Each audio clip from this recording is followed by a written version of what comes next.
Naomba niwasilishe kwenu ndugu zangu taarifa ya mafanikio ya miaka minne ya serikali ya awamu ya 6 inayoongozwa na Mheshimiwa Dr. Samia Suluhu Hassan, ambaye sisi leo tuna bahati kwamba ni miaka minne kamili tangu alipoapishwa kushika uongozi wa nchi hii. Kwa hiyo tunaeleza mafanikio yake ikiwa ni miaka minne kamili tangu Mheshimiwa Rais Dr. Samia Suluhu Hassan aliposhika madaraka ya kuongoza nchi yetu. Ndugu waandishi wa habari, awali ya yote ninapenda kuchukua nafasi hii kumshukuru Mwenyezi Mungu mwingi wa rehema kutujalia afya njema ambayo imetufanya tukutane leo hii, na labda nieleze kwamba hii kwetu sisi kama Mamlaka ya Udhibiti wa Mbolea Tanzania na sekta ya kilimo kwa ujumla, siku ya leo ni siku muhimu sana, sio kwetu sisi tu, lakini kwa wakulima wetu, wafanyabiashara na wadau wa tasnia ya mbolea, kwa sababu mamlaka inapata nafasi ya kuonesha mafanikio makubwa ambayo tumeyapata katika miaka minne ya uongozi thabiti wa rais wetu Dr. Samia Suluhu Hassan.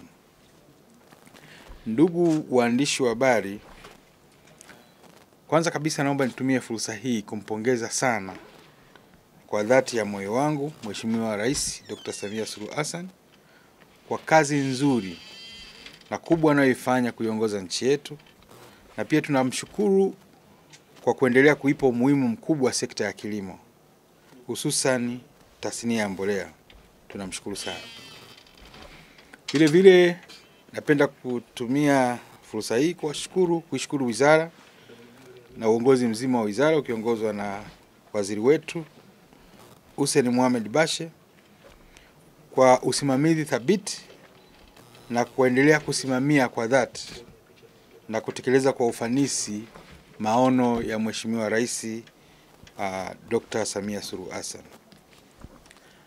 Naomba nitumie fursa hii kueleza kwa kifupi sana Mamlaka ya Udhibiti wa Mbolea nini. Nami ninaelewa tunafahamu, lakini itakuwa ni vema tukielewa kidogo kuhusu Mamlaka ya Udhibiti wa Mbolea, ili tunapojadili mafanikio yaliyoletwa tuweze kujadili tukiwa tunaitambua kwa ufasaha Mamlaka ya Udhibiti wa Mbolea, ambayo ni taasisi iliyoanzishwa na sheria ya Bunge mwaka 2009.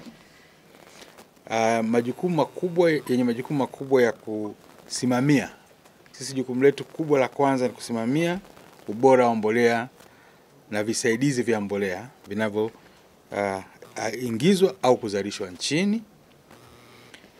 Tuna jukumu la kusajili aina zote za mbolea na visaidizi vya mbolea, lakini tuna jukumu la kusajili na kutoa leseni kwa wafanyabiashara wa mbolea, ikiwemo kutoa vibali vya kusafirisha na kuingiza mbolea nchini. Tuna jukumu kubwa la kutoa miongozo mbalimbali ili kuwezesha upatikanaji na utumiaji wa mbolea zinazokidhi viwango vya ubora. Lakini tuna jukumu jingine ambalo ni muhimu sana, ni la kutoa elimu kwa umma kupitia kampeni mbalimbali na mafunzo mbalimbali kwa wadau kuhusu matumizi sahihi ya mbolea, na kutekeleza sera mbalimbali na mikakati ya programu. Na mtaona katika mikakati na programu mbalimbali kuna programu kubwa ya mpango wa ruzuku ambao tulianza kuitekeleza mwaka 2022. Lakini tuna jukumu pia la kusimamia na kufanya tafiti mbalimbali zinazohusu mbolea na visaidizi vya mbolea. Na jukumu jingine muhimu ni kusimamia biashara ya mbolea, ikiwemo kutoa bei elekezi za mbolea na visaidizi vyake. Ndugu waandishi wa habari, pamoja na majukumu hayo, wote tunafahamu kwamba Mamlaka ya Udhibiti wa Mbolea ni taasisi iliyo chini ya Wizara ya Kilimo, na sekta ya kilimo ina umuhimu mkubwa sana katika uchumi wa taifa. Sekta hii ya kilimo inaajiri asilimia 65 ya nguvu kazi na inachangia asilimia 26.5 ya pato la taifa kwa maana GDP, na asilimia 100 ya usalama wa chakula, na asilimia 65 ya malighafi zinazozalishwa viwandani. Sasa ili kuongeza tija ya uzalishaji, matumizi ya mbolea ni muhimu sana. Katika kipindi hiki cha miaka minne, tasnia ya mbolea imeshuhudia mafanikio makubwa ambayo nitaomba nianze kuyaeleza.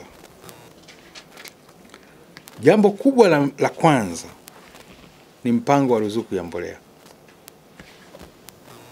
Moja ya mafanikio makubwa ya serikali ya awamu ya 6 inayoongozwa na Rais wa Jamhuri ya Muungano wa Tanzania ni uanzishwaji wa mpango maalum wa ruzuku ya mbolea ulioanza msimu wa 2022-2023, na mpango huu lengo kubwa ni kuweza kumsaidia mkulima kuhimili bei za pembejeo za mbolea, na uhimilivu huu unasaidia sana upatikanaji wa mbolea kwa wakulima, na mwisho wa siku unaongeza tija ya uzalishaji wa kilimo na kuimarisha usalama wa chakula. Lakini pia tunafahamu kwamba mazao ya kilimo yanaongeza malighafi viwandani. Labda niwaeleze kidogo. Kabla ya kuanza utekelezaji wa mpango wa ruzuku mwaka 2021-2022, sekta ya kilimo ilikabiliwa na changamoto kubwa sana ya kupanda kwa bei za mbolea katika soko la ndani. Nafikiri mtakumbuka vita ya Ukraine ya COVID, lakini bei za mbolea zilipanda na zilikuwa zinauzwa kwa mfuko wa kilo 50 wakati ya shilingi 140,000 mpaka 150,000. Sasa mpango huu maalumu wa ruzuku ya mbolea uliwezesha kupunguza bei ya mbolea kwa mkulima kwa wastani wa shilingi 40,000 mpaka 80,000, na hivyo kumpunguzia mzigo mkulima kwa takribani asilimia 50 ya bei ya soko.